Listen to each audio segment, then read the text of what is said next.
Hey everybody, I'm Brandy Kelly, and I'm a superintendent on a mission to lead with hope and to help my fellow educators do the same. The Lead with Hope podcast is a bi-weekly podcast that will inspire and empower you to lead with hope. Check out my website at leadwithhope.net. Today, my guest is Joe Sanfelippo. He's an educator, author, and speaker. He inspires others to build intention, connection, and direction in our schools.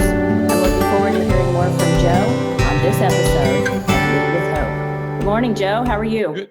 I'm fantastic, man. Thank you so much for having me. I appreciate the opportunity. I'm looking forward to it, Joe. Joe, why don't we just dive right in, and why don't you tell the listeners about you? Who are you? Why did you become an educator? Wow, boy, that's a lot right there. Yeah. I don't know if we got time for that. I'm going to give you this, like the Reader's Digest version for those people who still remember what Reader's Digest was. Maybe it was, I really just always loved working with kids. But I was doing it in ways that like I was coaching and, coaching youth groups. And then I was, working as a counselor at some camps in the summer. And it just always felt, good to be around, kids and helping kids and everything that went along with it. And so that's really kind of how it got started. And then I taught kindergarten, I taught second grade, I taught fifth grade. I was a school counselor, and then I was an elementary principal. And then I took on the superintendency, and I was a superintendent for 12 years, last 12 years, and then retired in July. So this is the first year out of school. And man, I get asked all the time about, hey, do you miss it? Do you miss everything about it? You must love it that you're out of school because you don't have the anxiety of all the, parents upset or the teachers upset or the community upset or whatever the case is. And my answer is I don't know if I love it. I'm just going to be really honest about it. Like I loved being part of a team. I loved making sure that we could sit down and talk to people and connect and help them grow and everything. And knowing that I had that every day and literally right across the street from, at the school was a comforting feeling.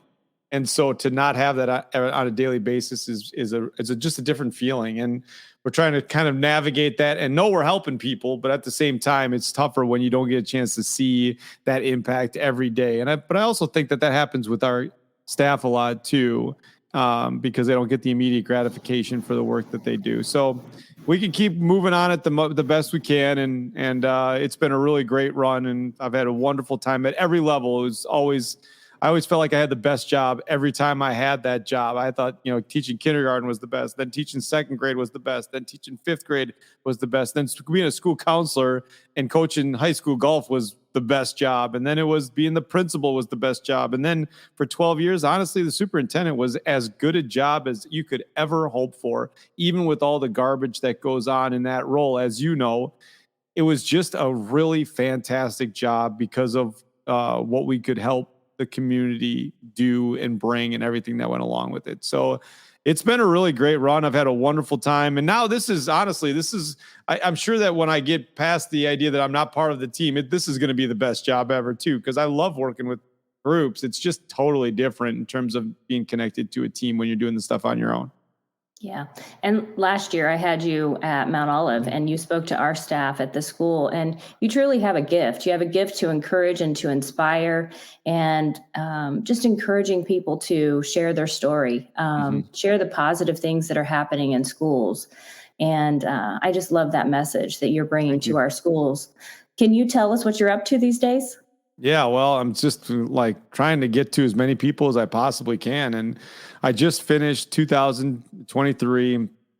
I think we did about 115 events this year, and got to 32 states, and just really from state events to national events to just to school district events.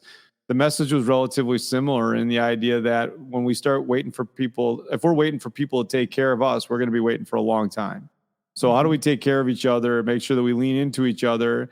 And honestly, I think the biggest part about the message that I try to bring to people is it's not about quotes and memes. It's about making sure that we have connections, and logistically we can be in a space where we can take care of each other, which essentially means there's actionable items every time that I go and talk to a group. And all of those actionable items, as you know, I hope, as you know, that we're not adding to people's plates. We're just making sure that they can recognize, acknowledge, and extend the great work that happens in their space. And when that happens, they figure out that they get some momentum, and getting some momentum sometimes is all you need.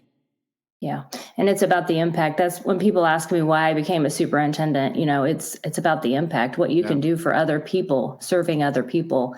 And you're doing that on a world stage now instead of just one school district. So, so inspiring. Thank and you. that leads me to the next question. Lead with hope for me is a system of self-efficacy. H stands for habits, O for optimistic outlook, P for passion, purpose, and perseverance, and E for excellence. So of that acronym, what resonates most with you, Joe? Well, I think all of them do. I think it's a great acronym because I don't know if you could pull one out and just say, I'm going to be this. I'm going to be passionate, purpose, and perseverance. Like that's what I'm going to be. Or I'm going to be about excellence. I think you have to have all four of those components. And so this is kind of the way that I look at it. So if you don't have an optimistic outlook in terms of what you do, you're going to get run down every single time that you walk into a building, right? And if you don't get a chance to see the great things, you're not going to see the great things. It's like that whole that red car mentality. You know what I mean? Like, so like that whole concept where if I asked you how many red cars you saw on your way to work today, you wouldn't be able to tell me. But if I said, tomorrow I'm going to give you $100 for every red car you see on your way to work, you're going to pay attention to red cars. That's not my concept. That's somebody else's. But the idea is real. Like when you're more intentional about seeing great things, you're going to see great things. So if you have an optimistic outlook in terms of walking into your school every day, then you give yourself a better chance to see great things. And I think that's probably the biggest piece of starting the momentum. But then that gets right into your habits, right? Because if your habits in terms of how you walk through school and how you walk through your job, if your habits don't reflect what you're looking for the people that you serve, you're going to find yourself in a really difficult position. Case in point, what we model is what we get. So if you are out there and you're putting yourself in a situation where you're not modeling what you want for your group, then you don't get what you want from your group, then all of a sudden they can call you out on the fact that you're not modeling it either. So you lose all your credibility along the way. That's the habit. That's the behavior habit in that moment. The second piece of the habit is what is the routine that allows you to see great things so you can create momentum for your group. So when I talk to groups, I tell them like, what are the first 8 things you do to start your day? And how many of those things bring you joy? And where are those things on your list? And if you don't get to anything that brings you joy until you're halfway through your 8 things, you're not going to see great things. So how can you move things? What are your habits to move things to put yourself in the best position to see the great things, but also put you in the best position to be at your best, which leads into excellence. And if you're expecting excellence from those around you but not expecting it or modeling it for yourself, then it makes it really difficult to have those conversations with those you serve. And finally, the purpose piece to me probably resonates the most out of all of it. And you can be passionate about a lot of stuff and you do have to persevere, but the purpose is really what it comes back to. And when you wake up every morning and you know your purpose, or you can lean into your purpose, or you can give yourself an opportunity to see that purpose on a daily basis and know why you're working so hard, it brings you back the next day feeling great about the work, or it drives you to do the work. I think about when I wrote Lead From Where You Are. I hate waking up early in the morning. I absolutely hate it. But when I was writing the book, I couldn't get up fast enough and I couldn't get to the office fast enough. And I'm getting up at 5 in the morning to get there just to write, because I felt so passionate about the purpose that it was going to provide, not only to others, but to me. And when you wake up with purpose, it changes your whole outlook, right? So I think if you can kind of take it along those ways, you give yourself a better chance.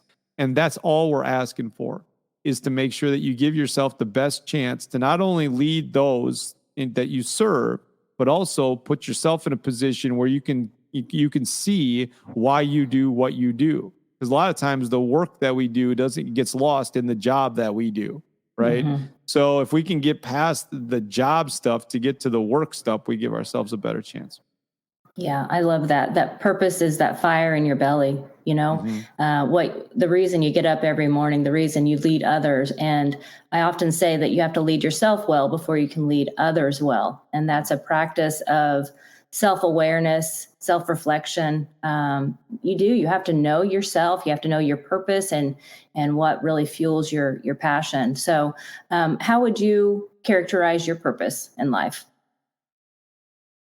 Well, I think my purpose it's changed recently because of the just because of the move. I mean, for 12 years, people would ask me about well, they'd ask me all kinds of questions, but one of the things that we talked about a lot is, why you spending so much time connecting with people outside of the district? Why are you running yourself pretty ragged? Like I would fly home on a Wednesday and I'd get to school, I'd get home at midnight, get to my house at 2 a.m, wake up at 6 a.m, and get to school and do the whole full, school day, and then go get on another plane after school and go somewhere else. And they're like, well, why would you even do that? And so I think the idea that I kept coming back to was when our staff asked me that, I said to them, if you feel the way that I feel when I talk about you, you're going to feel really good about the work that you do. Because the way that I feel about you when I talk about you brings me purpose to the work when it comes down to making sure that other people see it. So for 12 years, my real purpose was to make sure that more people knew about Fall Creek, Wisconsin, and the incredible things that 120 educators and 835 kids were doing on a very regular basis. So that fueled me every day to make sure that one more day, one more person knew about the great things happening in Fall Creek, Wisconsin. And that's been really fun to do. Actually, it happened the other day. I was in Michigan, and I went to a Michigan State Stony Brook basketball game. And I was sitting outside of the Breslin Center getting ready to go in, and I'm taking a picture with the Magic Johnson statue. And out of nowhere, I just hear somebody yell out, "Go Crickets! Go Crickets!" Awesome. And I'm like, I turned around, and it was a principal from the Upper Peninsula of Michigan. He's like, "Oh, I love seeing what your school does and everything like that." And I'm like, it's like, that's the stuff when our people go out and they are in a different state and they're wearing their Go Cricket stuff and they get recognized for that. Like, that's the kind of stuff that we try to build up, because, we're a school district of 835 kids in Northwest Wisconsin. We're not, let's be honest. The only reason we get to talk about what we do is because we talk about what we do. And so if more eyes can get on those people, it gives them more purpose coming back, because they know that their impact is beyond the four walls of their classroom. Yeah. And there's no other profession than education that has a greater impact, no matter what your role is in the organization. So great stuff. Great stuff. And I can say firsthand, when you came to my school, you can hear the love that you have for your school district, for your staff, for your kids. And that resonates. People want that. They want that connection and that intention and that direction. So thank you for sharing your message. Why don't we segue now to what you're passionate about? What's your most recent project that you're working on? Well, so my son just graduated with a degree in English and writing from the University of Wisconsin, Eau Claire. And so my first thought was, well, what are you going to do with that? Like, what does that look like from a job perspective? And he's such a great kid. And so when we were thinking about what he was going to do, and he still hadn't had a job at that point, I asked him to help me with my next project. And the next project is there's 100 of these walk to work videos that I did over the course of the last 4 years. And so we found the 52 most popular walk to works just based on how many views that they got online and the connections that they made and the analytics that go along with it. So we're taking 52 of those and putting them into a book that's, walking to the best year of your best school year ever, or something like that. Right. But what we're doing is we're essentially transcribing the entire walk, putting in 2 reflection questions, 1 activity for the leader, 1 activity for the entire staff, and then a link to the video that you can watch the whole video if you want. And so we're going to do that with 52 of those walks. And my hope is that comes out. Honestly, I think we were going to do it early, but I think it's better right now if we think about going into the next school year. So if it comes out in, April or May, then we can plan, because it'll all be broke down by, here's July, here's August, here's September. So all the walks kind of go in that order. So it allows you to kind of walk with the year. And so yeah, that's, and I'm tremendously passionate about it, because the walks to work have been, I think, my favorite project, specifically over the last couple of years, because I know that they've had an impact on people, and that's wonderful, and that kind of thing. So, but I also know that, when you're not doing the work on a regular basis, it's harder to get the stories. So I want to make sure that those stories continue to go. And I'm going to do some more stuff, some more video stuff, but the walk to work videos will always be, I think, my favorite. Oh yeah, I love the walk to work, and it's just a very quick snippet, of it's a message that for me resonated as a leader, and it helped me to reflect on what I was doing and encouraged me to be better in my roles. So I appreciate your video work. It was very impactful. Yeah. Thank you. So Joe, as we wrap up here today, why don't you tell the listeners how they can connect with you? I think just kind of reach out, any of the socials, can find me. And I think it's important that on X or on LinkedIn or on Facebook or on Instagram or wherever you want to go, is typically it's Joe_Sanfelippo in all of those areas. So feel free to jump in and ask me questions. And if I can help out in any way, please don't hesitate to ask. I think sometimes people are nervous about asking a question because they don't think they're going to get a response. And I think one of the things that we try to pride ourselves on is, making sure that if you reach out and you ask a question, like, you're going to get an answer. It might not be the answer you're looking for, but at least we're going to make sure that we have a conversation about how we can help out. I think a lot of times what happens in this role, specifically leadership at the district level, is that we put ourselves we've been asked to do this job because we're good at the current job that we have. At the same time, there's no training for the next job. And we try to do it we get isolated and alone in a job that gets really isolating and lonely. So if I can help out in any way, shoot me a DM, give me a call, whatever it works, works for you. So works for you, works for me. Awesome. And I can say from firsthand experience, Joe is an amazing educator, author, speaker, and I think even a better human. So thank you for being on today, Joe. And Christmas is right around the corner when we're recording this. So have a Merry Christmas, and we will talk soon. Yeah, Merry Christmas. Take care, everybody.